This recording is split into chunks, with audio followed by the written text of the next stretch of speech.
Temos que orar pelos nossos jovens, para que nunca se esqueça os fundamentos.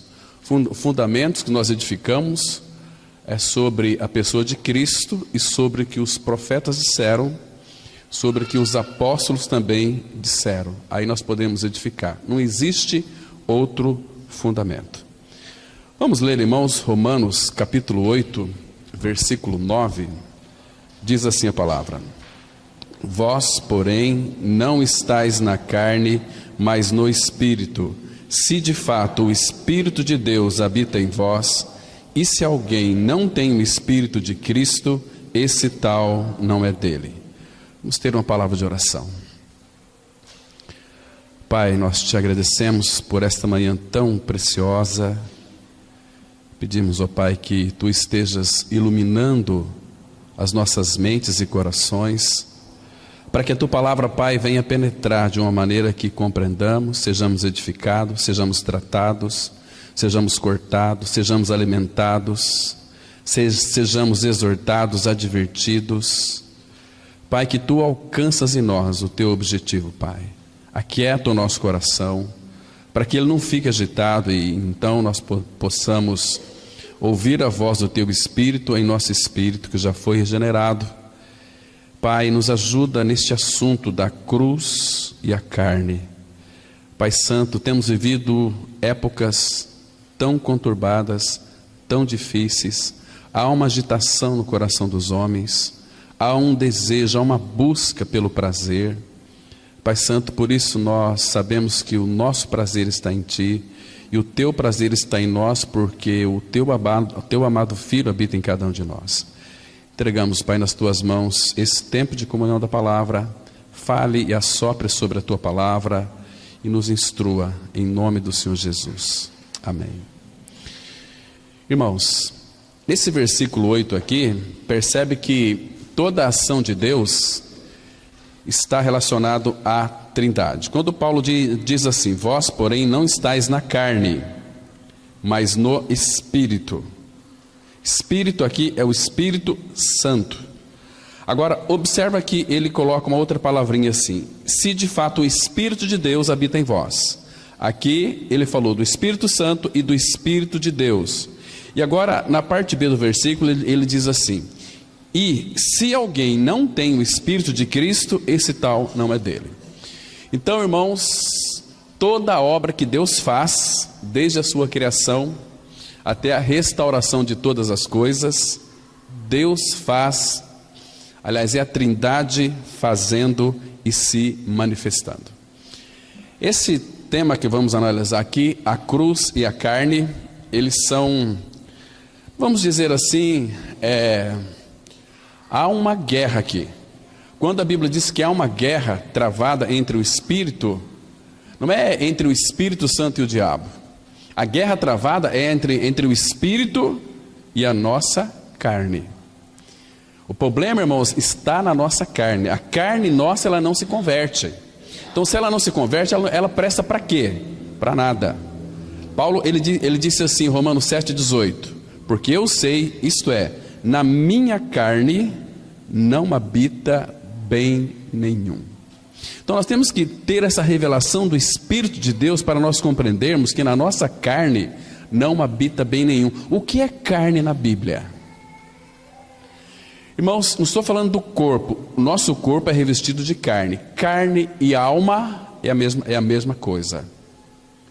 O véu da nossa carne, a nossa alma e carne é a nossa alma que faz guerra contra o Espírito Santo de Deus. Porque o Espírito Santo quer operar em nós, quer se revelar em nós, quer atuar em nós, quer agir em nós, quer revelar Cristo em nós, mas nós é que barramos o Espírito.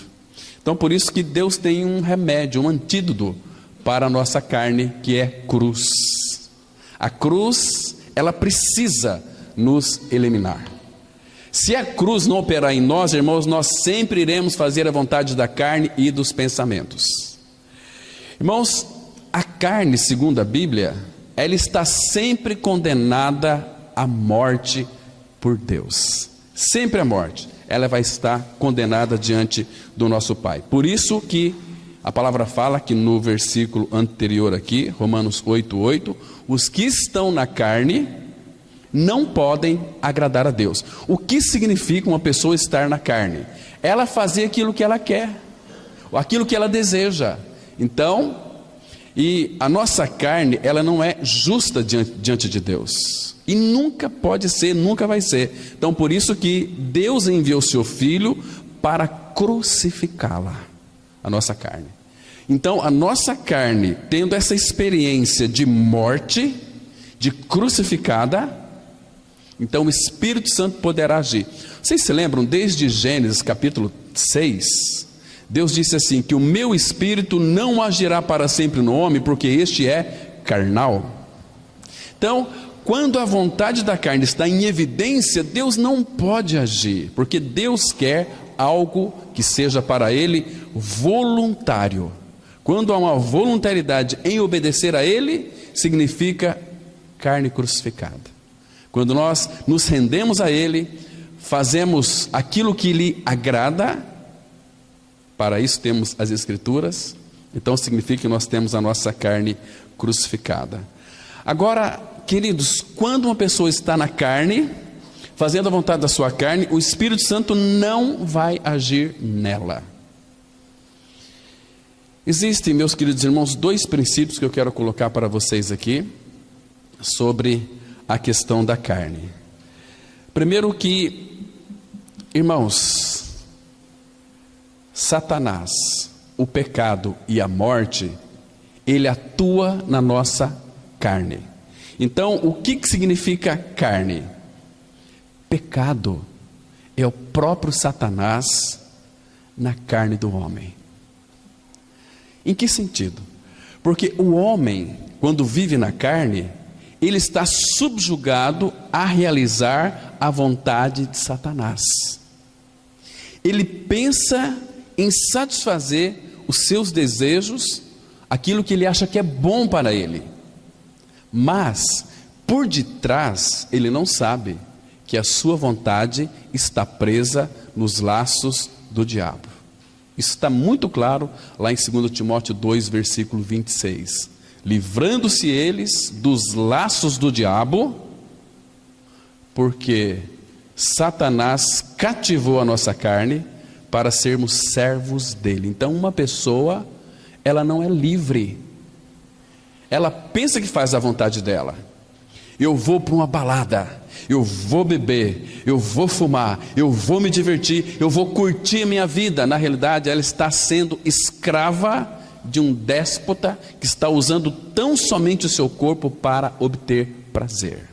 Porque Satanás habita na carne do homem sem Cristo. Por isso que a carne necessariamente precisa estar na cruz, para que então o Espírito possa fluir através de nós. Irmãos, aquele texto que nós sabemos decor e salteado, levando sempre, ou trazendo sempre por toda parte o morrer de Jesus no nosso corpo, para que a vida de Jesus se manifeste. A vida de Jesus só irá se manifestar em nós quando a nossa carne está crucificada. Senão não vai haver manifestação de Deus. Se não vai haver manifestação de Deus, qual é a manifestação que vai haver? A nossa, a vontade dos pensamentos, a vontade da carne, aquilo que eu quero, aquilo que eu desejo. A carne não tem prazer em se reunir como igreja. A carne sempre tem algo que a satisfaça, ela quer trocar. Hoje vai ter um churrasco lá na minha casa, então não posso vir. Por quê? Vou receber uns amigos meus, vamos festar. Tem um almoço muito interessante, ou outras coisas mais, né? Então, a carne gosta, naquilo que concerne ao Senhor, arrumar muletas, entende? E, irmãos, isso é muito comum. Só que elas não sabem que há uma escravatura por detrás de tudo isso. Satanás, ele está alcançando um campo majestoso na sua carne. A pessoa pode ter crido na sua morte e ressurreição com Cristo. O que foi regenerado? O nosso espírito. Morremos com Cristo, ressuscitamos com Cristo. Cristo é a nossa vida. Mas o problema é, a tua carne está crucificada? Como aquela lenda muito interessante, verdadeira, irmãos. Tinha um rapaz em cima do muro, e Deus dizendo para ele: olha, meu amigo, pula para o meu lado aqui. Meu filho já fez uma obra, você é meu, vem para cá. Ele olhava para o outro lado, tantas coisas boas, olhava para o lado de Deus. Puxa vida, uma vida parece que estar com Deus, eu vou ser salvo, ter a vida eterna, mas é uma vida parece que marasmenta. E do outro lado era o do diabo, mas o diabo não falava uma palavrinha. Aí passou lá um dos advogados e disse: Satanás, Deus está lutando para que aquele rapaz pule para o lado dele, e você não faz nada. É que o muro é meu. Então ele já é meu, já está em cima do muro, nem aqui nem lá. Então, mas o muro, quem colocou esse muro foi eu, então ele me pertence. E assim são muitos, estão em cima do muro. Aquilo que João escreveu em Apocalipse 21:8: quanto aos tímidos, aos covardes. Aquilo que está em Apocalipse capítulo 3, Deus diz assim: Deus deseja e quer que a pessoa seja corajosa, ou ela seja fria ou quente, não seja morno. Então nós precisamos, irmãos, tomar e se posicionar. Eu quero, Senhor, ou então eu não quero. Mas não fica vivendo uma vida mesclada entre mundo, carne e o Senhor. Entendeu? Ele já fez uma obra. Queridos, a carne, após a queda, ela se tornou tão corrupta, poluída, e o corpo do ser humano sofreu mudanças, e você sabe disso. Você está envelhecendo, você está se corrompendo, a carne é corrupta, ela fica doente, ela sofre dor, etc. Essa é a razão do que a Bíblia diz que ela é repleta de concupiscência. O que é isso? Desejos desmedidos por dinheiro, luxúria. O que é luxúria, irmãos? É uma atração pelo prazer carnal. Isso é luxúria. Uma pessoa começa a ter muito dinheiro, ela começa já a querer e desejar as satisfações da carne em luxúrias. Isso de fato é terrível. Agora, irmãos, houve uma pessoa que por causa da queda, ele assumiu a nossa culpa. Essa semana eu meditei muito sobre o que Deus fez em Cristo. Cheguei a uma conclusão, irmãos, que como pode um Deus que é santo e puro e reto, um Deus de amor, assumir a nossa culpa? Quando Deus, Ele assumiu a nossa culpa, sabe o que Ele estava dizendo? Tudo aquilo de podre que você fez, Ele disse, é como que se fosse o próprio Deus cometendo aquilo, porque foi Ele quem pagou o nosso preço. Irmãos, isso é muito grande, isso faz meu coração acelerar, porque é uma coisa que não dá para compreender que tamanho de amor que é este. Quando Ele assumiu a nossa culpa lá na cruz do Calvário, sabe o que Ele estava dizendo? Todo o mal que existe na terra é por minha culpa. Por isso que Ele disse em Isaías, eu crio o mal. Irmãos, primeira coisa, a palavra fala que Ele nos amou. Por isso, Ele assumiu o nosso lugar. Ele assumiu toda a nossa culpa. Não importa se você foi um assassino, você foi um adúltero, uma prostituta, um ladrão, um bandido, a pior espécie, não importa. Deus assumiu, tomou essa culpa para Ele, para que então nós pudéssemos ser livres. Deixa eu ler para vocês um texto em Jeremias, capítulo 32, versículo 42. Jeremias 32, apenas o versículo 42, irmãos. Que maravilhoso Pai nós temos, que maravilhoso Pai. Diz assim as Escrituras, Jeremias 32, verso 42. Porque assim diz o Senhor, assim como fiz vir sobre este povo todo este mal, então Ele está assumindo a nossa culpa. também. Assim lhes trarei todo o bem que lhes estou prometendo, que ele faria uma aliança eterna, segundo a qual não deixarei de lhes fazer o bem, que era só nos abençoar. Mas para isso, irmãos, ele teve que entregar seu filho. Deus, imagina só, toda a nossa podridão, irmãos, do pecado. Nós éramos odiosos e odiávamos uns aos outros, mas Deus amou o mundo de tal maneira que deu seu filho para assumir toda a nossa culpa. Toda a nossa culpa caiu na pessoa de Cristo. Toda a nossa culpa caiu na pessoa de Cristo. Então, a palavra fala em Romanos 6:23 que o salário do pecado é a morte. Então, Cristo foi para a cruz para pagar um preço que é muito alto. Jesus Cristo morreu naquela cruz. Então, todo o preço foi pago, mas ele não tinha pecado. Então, ele colocou o meu e o seu pecado nele e matou a nossa natureza perversa, adâmica. E pela ressurreição nos deu a sua própria vida, uma vida santa, uma vida eterna, que diz aqui em Jeremias 32:40: farei com eles aliança eterna, segundo a qual não deixarei de lhes fazer o bem, e porei o meu temor no seu coração, para que nunca, nunca, nunca se apartem de mim.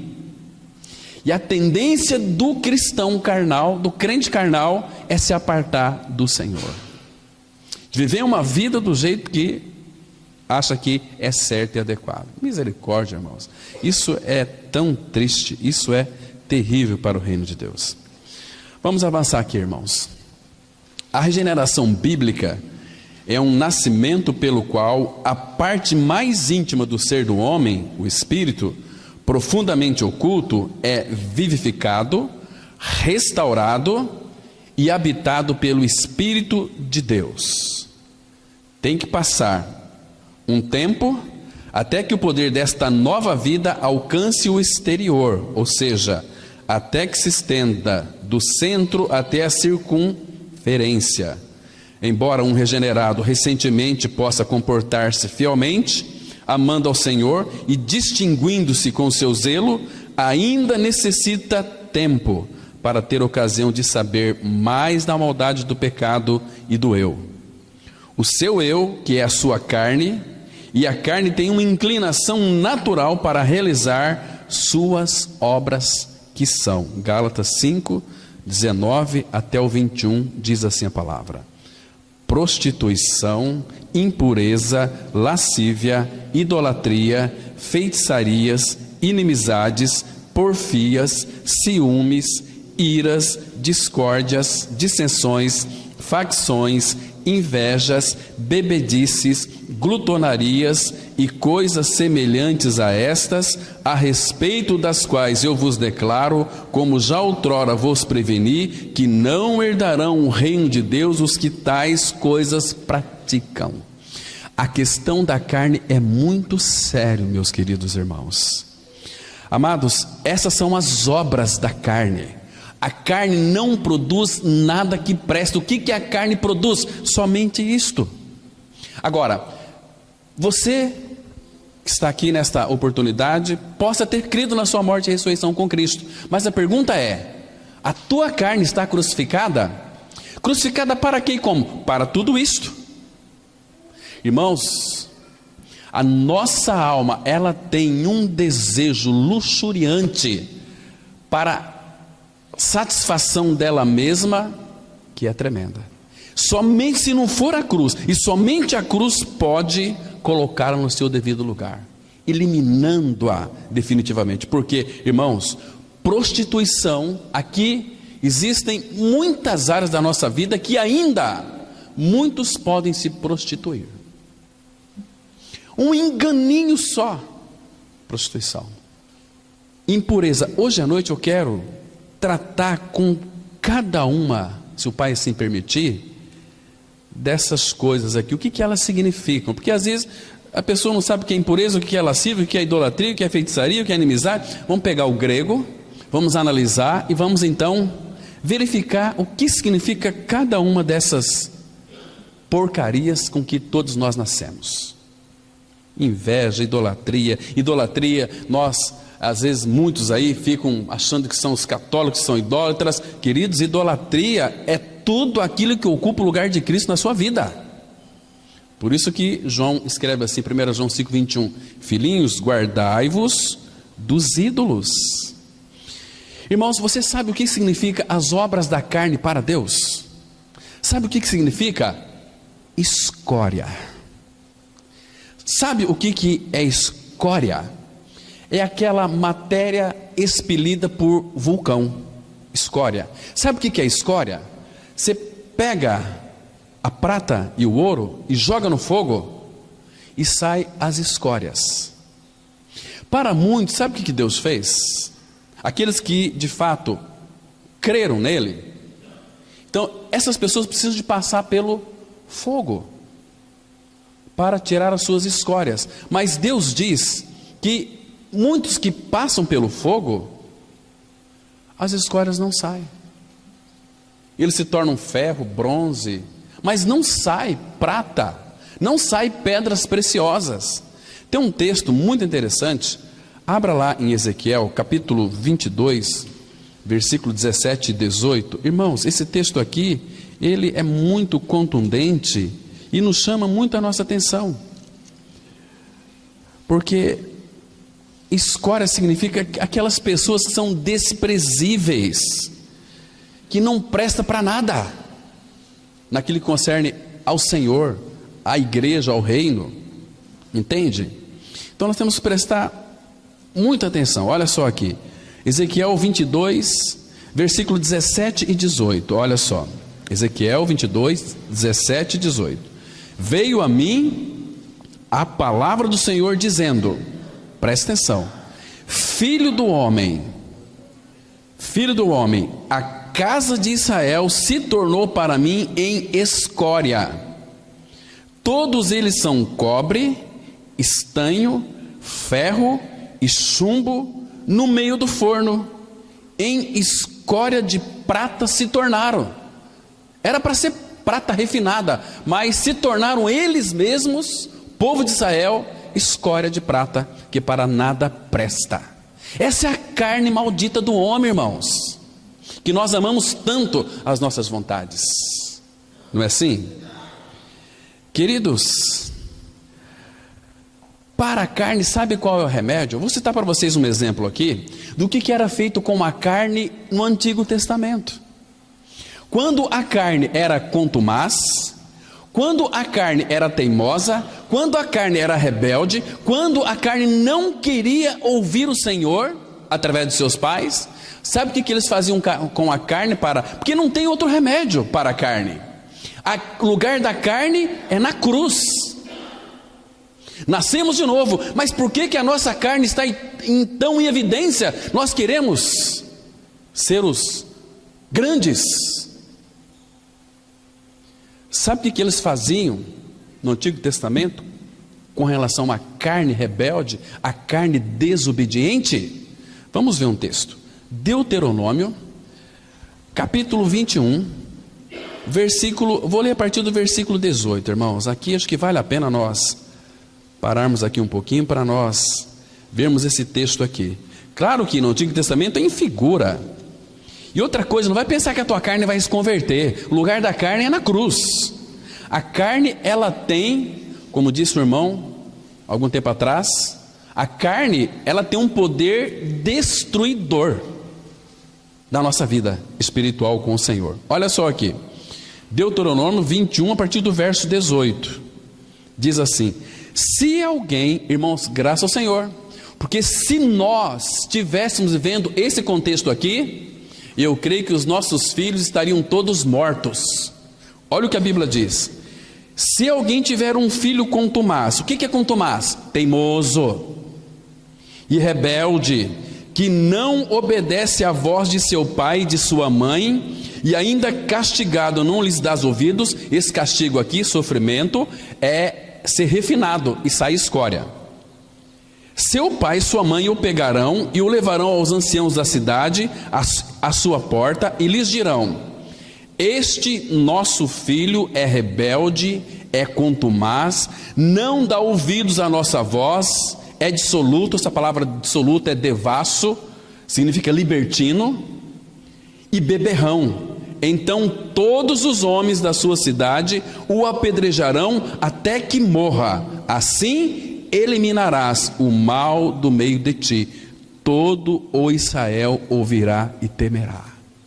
Carne teimosa, rebelde, contumaz, dissoluta, é morte, é cruz. Não tem outro remédio. Não tem outro remédio. Olha, benditos são os pais que educam seus filhos no caminho do Senhor. Senão eles irão perecer, irão morrer. Irmãos, olhem nos noticiários, na imprensa escrita, falada e de televisão. Por que está morrendo tantos jovens hoje, irmãos? Porque não obedecem a seus pais. E a Bíblia é muito clara dizendo o seguinte, lá em Efésios capítulo 6: honra teu pai e tua mãe, para que te vá bem e sejas de longa vida sobre a face da terra. Hoje os pais levam os filhos para um bar, ensinam eles a tomar cerveja. Quando meu filho completar 18 anos, eu vou levá-lo para ter a sua primeira relação sexual com uma prostituta, para ser um misericórdia. Falando porque eu já ouvi isso, irmãos. Pessoas fazendo isso para com seus filhos. Queridos, as pessoas pensam que a vida aqui, debaixo do sol, vai ser eterno. Não vai ser eterno. Você tem que pensar além, lá que vai ser eterno. Mas, e a Bíblia está dizendo aqui, irmãos, presta atenção, que não herdarão o reino de Deus os que tais coisas praticam. Analisa essa lista depois com bastante cuidado e verifique onde é que você se encaixa aqui. Meu Deus, eu sou muito glutão, eu como demais, eu tenho inveja. Fala: Senhor, tem misericórdia, operas a cruz profundamente sobre esta minha inclinação, para que eu seja liberto verdadeiramente, porque Jesus Cristo é o Filho que nos liberta verdadeiramente. Se pois o Filho vos libertar, verdadeiramente sereis livres. Vamos avançar. Então, queridos, o apóstolo, ele afirma que as obras da carne são evidentes. A presença de uma obra da carne demonstra a existência da carne. Quando você pratica qualquer uma dessa lista aqui, significa que tem carne atuando na sua vida. A carne sempre se considera superior aos outros, como se não vivesse segundo a carne. Não compreendem que, por mais civilizada que possa ser a aparência, a carne continua sendo carne. Ela precisa de cruz, tem que morrer, tem que estar crucificada. O primeiro passo na obra do Espírito Santo é nos convencer e nos declarar culpados de nossos pecados. Deus não está interessado nas obras da carne, mas sim na crucificação da carne. Gálatas 5:24 diz assim: e os que são de Cristo Jesus crucificaram a carne com as suas paixões e concupiscência. Irmãos, quando você não crê que a sua carne foi crucificada, um dia essa mesma carne pode lhe destruir. Guarde bem isso aqui. Se você não crê que a sua carne está crucificada, um dia essa tua carne vai lhe destruir, e de perdas irreparáveis, porque são perdas eternas. Na tipologia bíblica, Amaleque é uma figura muito clara da carne, porque a carne não obedece. A carne, ela sempre quer ter o melhor, ou fazer do seu melhor para oferecer para Deus. Aí tem uns idiotas picaretas que falam assim: nós temos que dar o nosso melhor para Deus. O que você tem de bom para dar para Deus? Fala para mim. O que nós temos de bom para oferecer ao Senhor, irmãos? Se Paulo fala assim, eu sei, Romanos 7,18, em mim, na minha carne, não habita bem nenhum. O que nós podemos oferecer para Deus? Não estou dizendo a questão do serviço, porque o serviço nós vamos fazer para Deus, mas na suficiência de Cristo. É Ele fazendo através de nós, e a glória vai para Deus. Aí é maravilhoso. Não, nós não temos glória nenhuma. Ou você acha que Deus salvou você para você ser livre do inferno? Por que Deus te salvou? Para você ser servo, para servir a Cristo, para ser filho de Deus. Claro que nós somos beneficiados, temos a vida eterna, nunca vamos perecer, mas aqui somos servos. Agora a nossa carne, ela não serve para nada. O que serve é o Espírito Santo habitando em nós, a pessoa de Cristo. Em Marcos 10:45 ele disse assim: o Filho do Homem não veio para ser servido, mas para servir e dar a sua vida por muitos. Irmãos, para pensar um pouquinho. O nosso Rei, soberano Senhor, Criador de todas as coisas, Ele disse que não veio para ser servido, mas para servir. Se nós somos filhos de Deus, temos a característica do nosso Pai, somos santos e somos servos, mas servir na força que Ele supre, não por força, nem por violência, mas segundo a operação do meu Espírito em vós. Mas nós temos algo para oferecer para Deus, meu irmão. Quem foi que te disse isso? Foi Satanás que assoprou no teu ouvido que você tem que oferecer o melhor para Deus. E as pessoas estão oferecendo o melhor para Deus. Acha que é tanto que tem que dançar, ir lá na frente no palco, e luzes, e extravasar, é Deus, isso é maligno, diabólico. Deus não está envolvido nisso, irmãos. É a carne em evidência. Lugar da carne é cruz. E os que são de Cristo Jesus, diz a Bíblia, crucificaram a carne com as suas paixões e concupiscências. Lembra de Saul? Deus pediu para que Saul era um homem carnal. Deus disse: acaba com Amaleque. E ele foi. E sabe o que diz lá em 1 Samuel 15:15? Diz que ele poupou o rei, ele poupou os animais bonitos para oferecer para o Senhor. O Senhor não quer nada da nossa carne, o Senhor quer de nós obediência. E um cristão que não é obediente, ele é carnal. Carnal. E os carnais não herdarão o reino de Deus. Irmãos, temos que abrir os nossos ouvidos para a palavra. Deus não brinca com a sua palavra. Deus não brinca quando Ele enviou o seu Filho para morrer a nossa morte, para nós viver na nossa carnalidade, fazendo a vontade da mente, dos pensamentos, a vontade do nosso coração. Que história é essa? Eu faço o que o meu coração manda, meu coração pede. Cuidado, você tem um coração enganoso. Queridos, isso aqui é muito sério. Irmãos, há tantas e tantas coisas em nós que nós deixamos com vida, que tem que ser levado à cruz, à morte. Que Deus nos livre, meus irmãos, do nosso lado bom. Aquela árvore do bem e do mal que Adão comeu lá no paraíso, é a árvore do bem e do mal. Todo ser humano nasce com uma árvore plantada dentro de si. Tem dois galhos. Um galho é bom, o outro galho é mau. Então Jesus veio, crucificou só o lado mal, né? E deixou o lado bom da árvore do conhecimento do bem e do mal. Não! Ele crucificou o lado bom e o lado mau. Porque a verdadeira bondade é só Cristo. Aquele jovem rico falou: bom mestre, que farei para herdar a vida? Por que você me chama bom? Bom só tem um, que é Deus.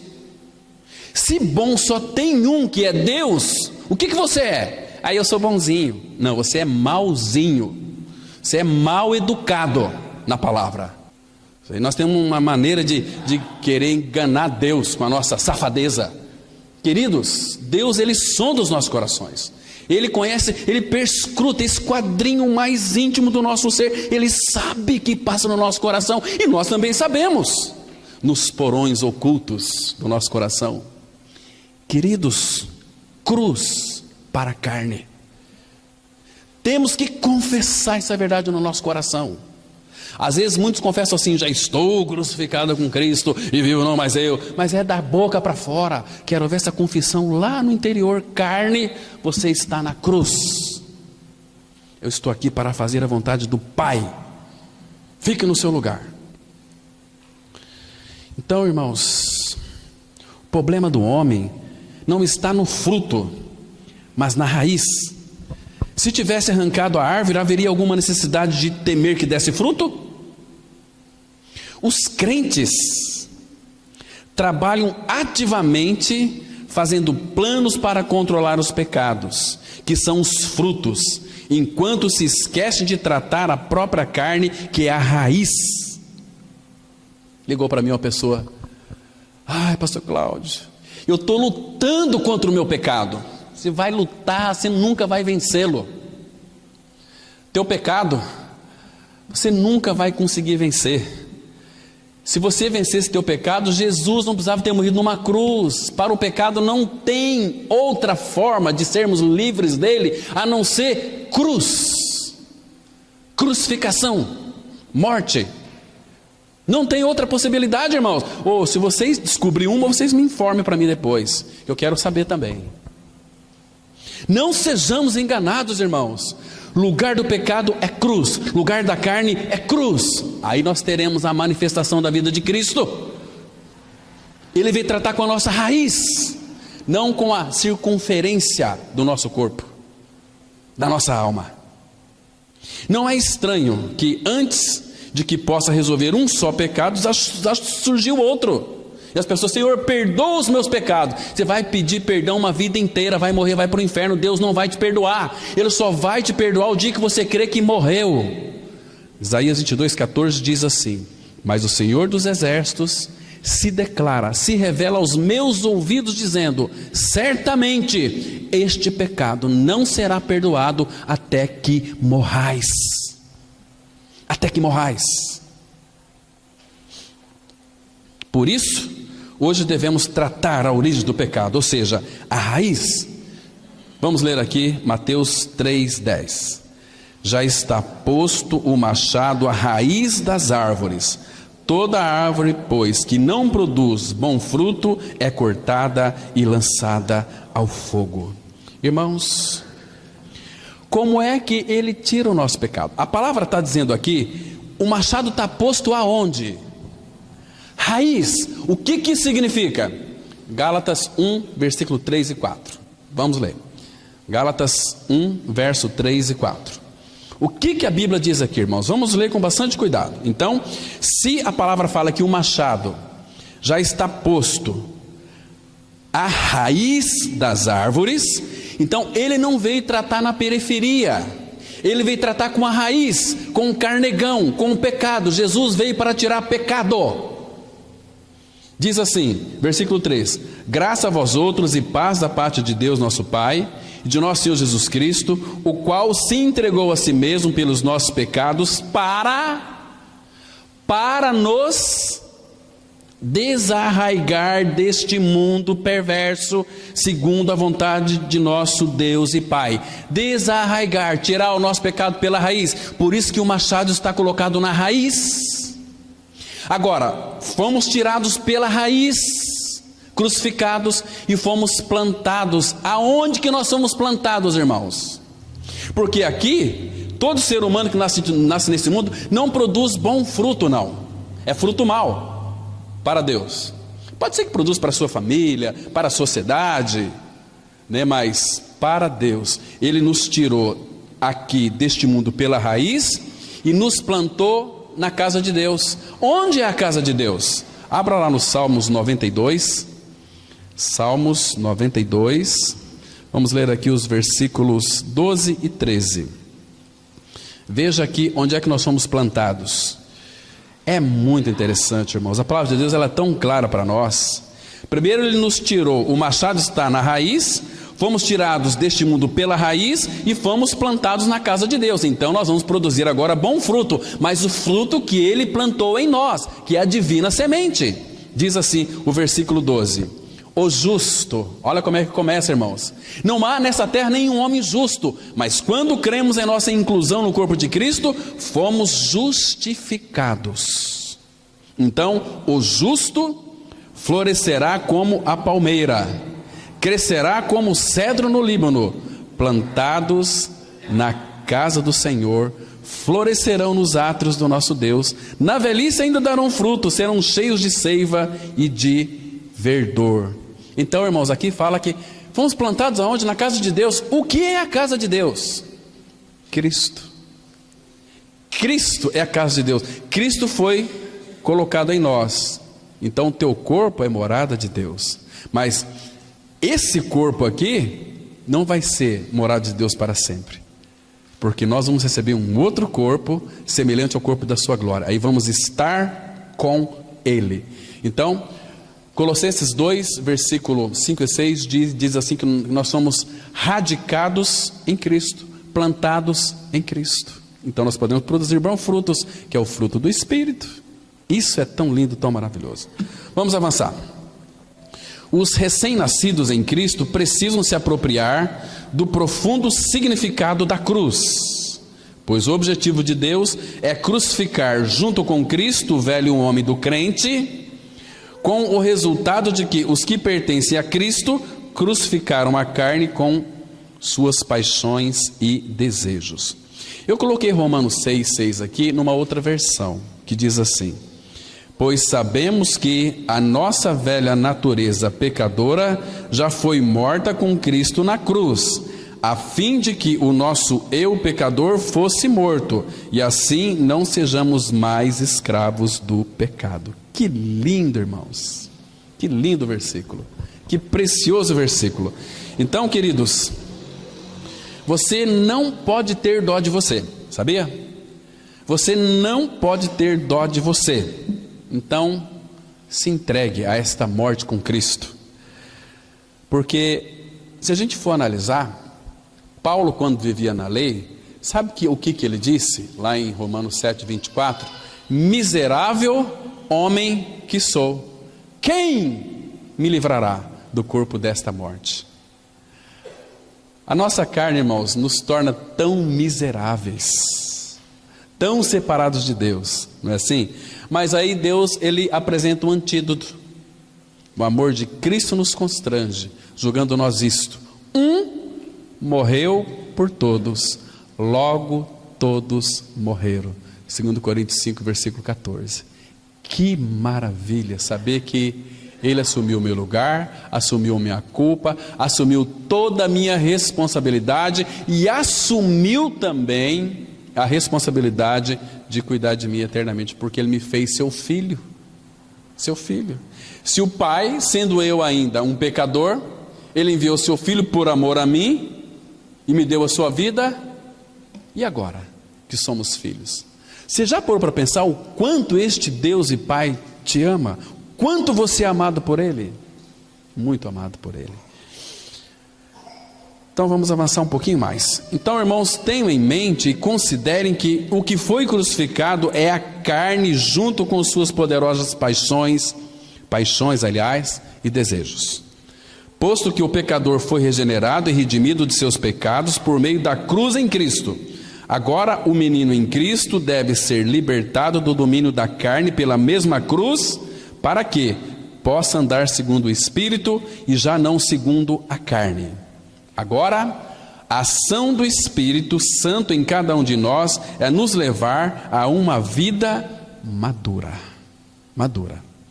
Colossenses 1:28, uma outra versão aqui, que diz assim: assim nós anunciamos Cristo a todas as pessoas, com toda a sabedoria possível, aconselhamos e ensinamos cada pessoa, a fim de levar todos à presença de Deus como pessoas espiritualmente adultas e unidas com Cristo. Essa palavra aqui, adulta, significa teleios. que é madura, que é perfeita, que é espiritualmente um homem maduro, uma mulher madura em Cristo Jesus.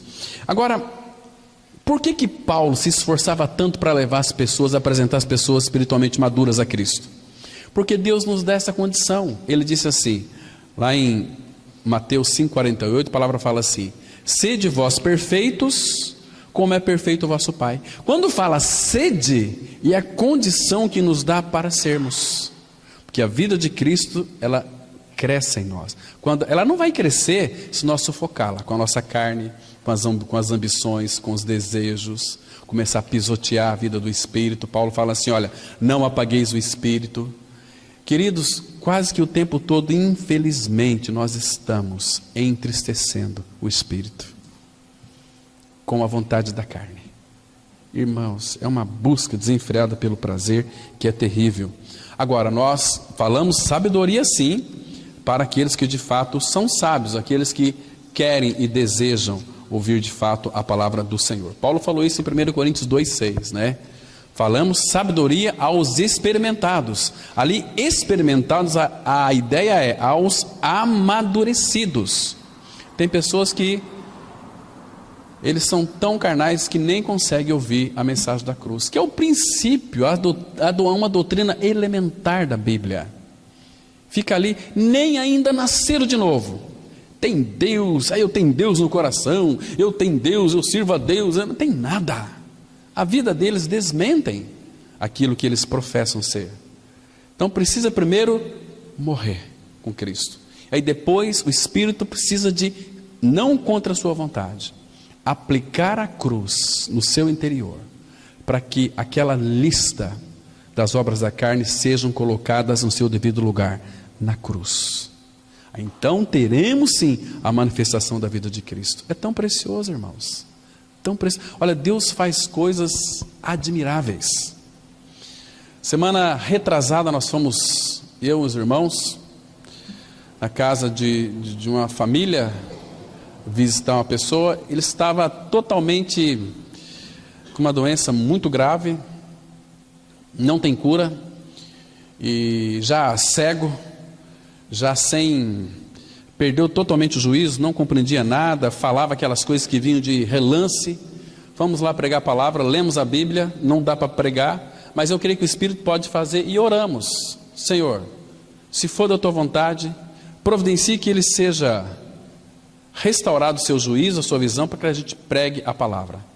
Semana agora, o irmão falou: olha, vamos lá visitar ele?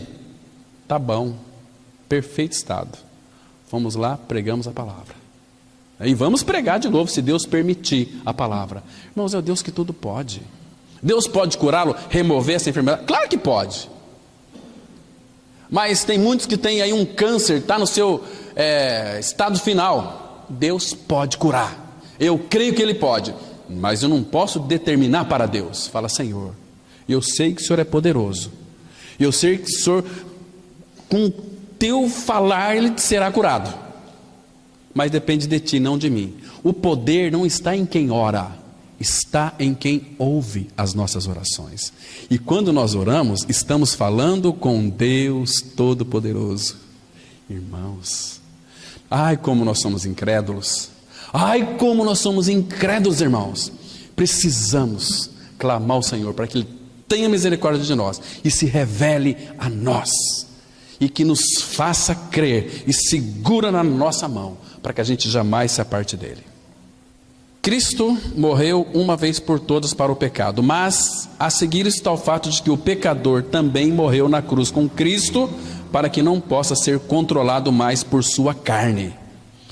Só isto pode fazer que o espírito do homem recupere seu próprio domínio, que o corpo seja seu servidor externo e que a alma seja sua intermediária. Quando eu falei alma intermediária, deixa eu explicar para vocês aqui. Irmãos, Deus comunica, fala conosco diretamente no nosso espírito. Depois a nossa mente, que envolve o intelecto, que é a alma, precisa assimilar isso. Por isso que a nossa alma tem que ser tratada, a carne tem que ser tratada, tem que ser crucificada. Aí sim, a alma pela minha mente vai comandar a circunferência do nosso corpo. Está me compreendendo? Então a alma é a intermediária entre o espírito meu humano e o meu corpo. Tem que passar pela alma, pelo intelecto, pela minha vontade. Estão me compreendendo, irmãos?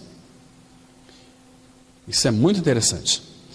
Então, desta forma, o espírito, a alma e o corpo são restaurados à sua posição original anterior à queda, mas agora com algo muito melhor e eterno: a Trindade Santa habitando dentro de cada um de nós.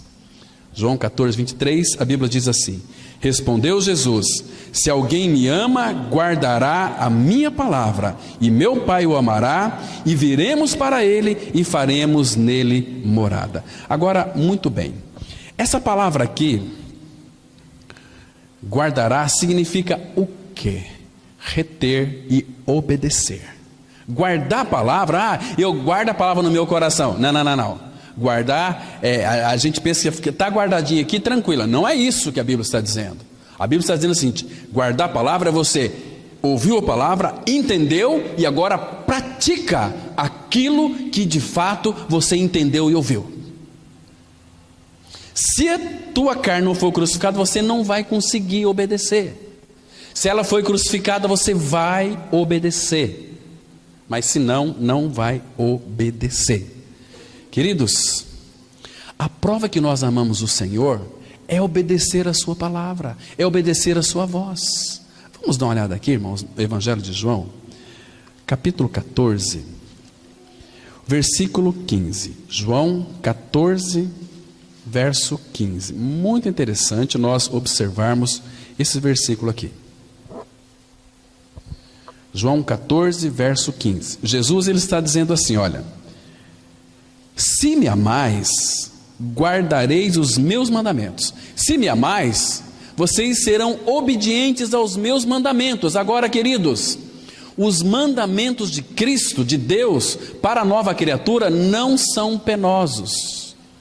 É uma pena que muitos não têm essa revelação. Não são penosos, porque, Senhor, Isaías fala assim: Senhor, concede-nos a paz, porque todas as nossas obras Tu a realizaste, Tu as fizestes por nós. Que lindo. Agora olha o versículo 21 desse mesmo capítulo, que diz assim: aquele que tem os meus mandamentos e os guarda, esse é o que me ama, e aquele que me ama será amado por meu Pai, e eu também o amarei e me manifestarei a ele. E para que haja a manifestação dele, temos que obedecer. Carne crucificada, levando sempre, por toda parte, o morrer de Jesus em nosso corpo, para que a vida de Jesus se manifeste em nosso corpo mortal. Está vendo, irmãos? Precioso. Mais um texto, por favor. Filipenses, capítulo 4. Vamos ler aqui o que Paulo fala sobre essa questão também da prática. Versículo 9. Filipenses 4, versículo 9. Diz assim as Escrituras. Olha só: o que também aprendestes, e recebestes, e ouvistes, e vistes em mim, isso praticai, e o Deus da paz será convosco. Eu estou aprendendo. Eu estou recebendo tanto de Deus, estou ouvindo tanto de Deus. Você pratica isso que você aprende?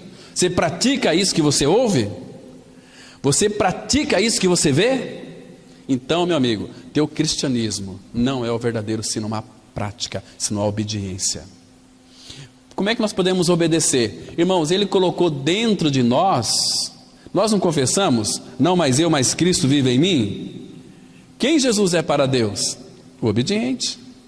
Ele veio fazer a vontade do Pai. Ele disse assim: o meu prato, a minha comida mais saborosa é fazer a vontade daquele que me enviou.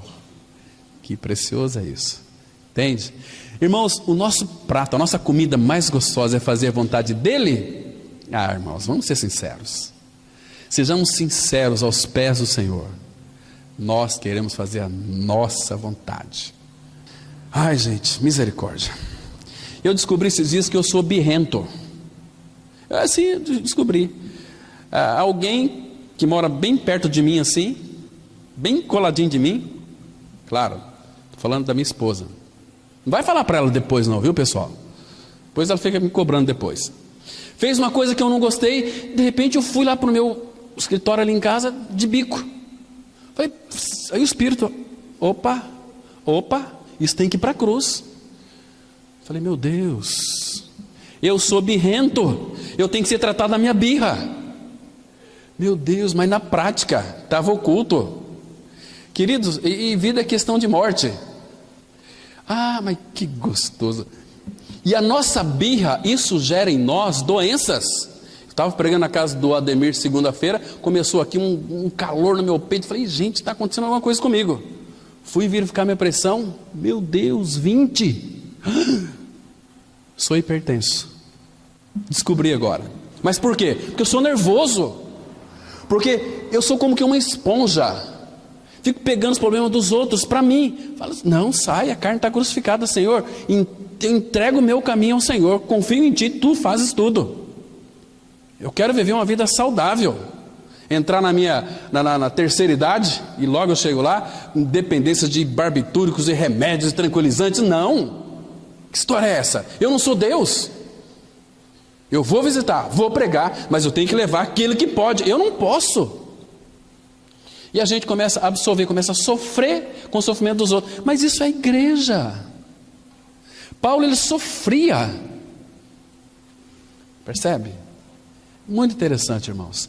Mas graças ao Senhor, Ele tem poder e capacidade de levar as nossas cargas. Abra, por favor, aí em Salmo 68, 19. Salmo 68, verso 19, diz assim a palavra: bendito seja o Senhor, bendito seja o Senhor que dia a dia leva o nosso fardo. Deus é a nossa salvação. O nosso Deus é o Deus libertador. Com Deus, o Senhor, está o escaparmos da morte.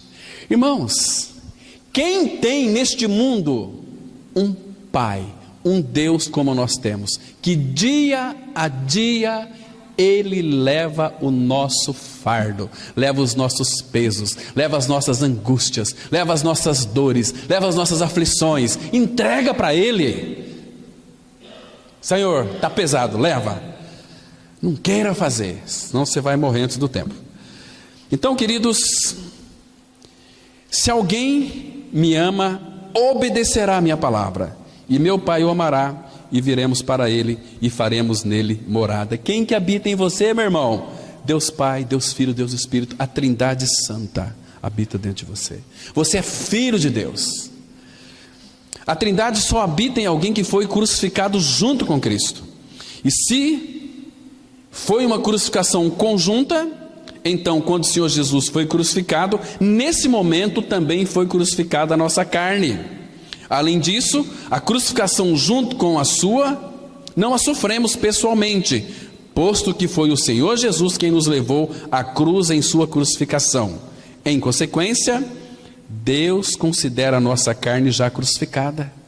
A consequência disto é a carne já não ter nenhum poder sobre nós. Por quê? Porque morremos. Romanos 6,7, a Bíblia diz assim: porquanto quem morreu, justificado do pecado. Quem morreu está justificado. Queridos, essa palavra aqui no grego, está justificado, significa já foi justificado. Já foi justificado, porque a obra já foi. O que eu faço para morrer com Cristo? Creia. Ele já realizou a obra, então creia que você já morreu. E Cristo de fato é a sua vida. Então, irmãos, aí depois disso Paulo nos leva para aquele texto de Romanos 8:1. Agora, porém, nenhuma condenação há para os que estão em Cristo. Nenhuma condenação há. Mas para os que estão em Cristo, Deus fez o que podia fazer.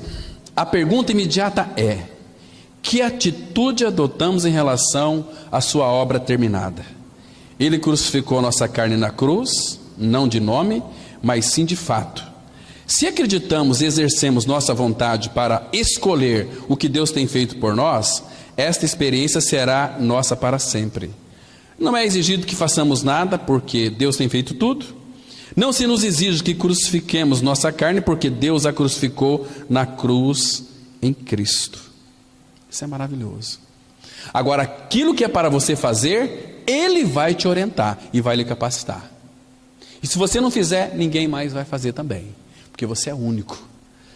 Então, morremos com Ele na cruz. Vamos ler o último texto aqui, Colossenses 3, versículo 3. Porque morrestes e a vossa vida está oculta juntamente com Cristo em Deus. Olha pela fé onde nós estamos. A nossa vida está escondida juntamente com Cristo em Deus. Amém? Vamos ter uma palavra de oração. Pai, revela a tua palavra para nós e nos dê a suficiência para praticá-la. Em nome de Cristo nós oramos. Amém.